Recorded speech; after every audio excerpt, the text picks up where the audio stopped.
Hi, welcome guys. My name is Priyanshu Jain and you are watching MSC Physics Assignments MPS 002. In this one, we are discussing the question number B. We discussed in the previous video the question number A.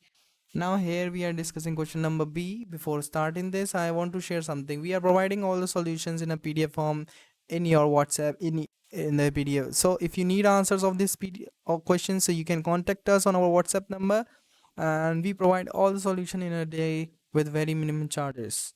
So thank you so much. And now the B question is write down the equations of constraints for the following systems and classify them as holonomic and non-holonomic and scleronomic and rheonomic. And the first one is a particle of mass m sliding down the surface of a sphere of radius r without friction under the action of gravity.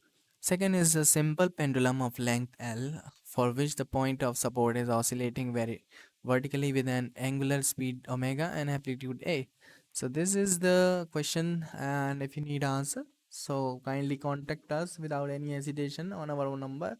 We provide all the answers in our WhatsApp in a day. Thank you so much.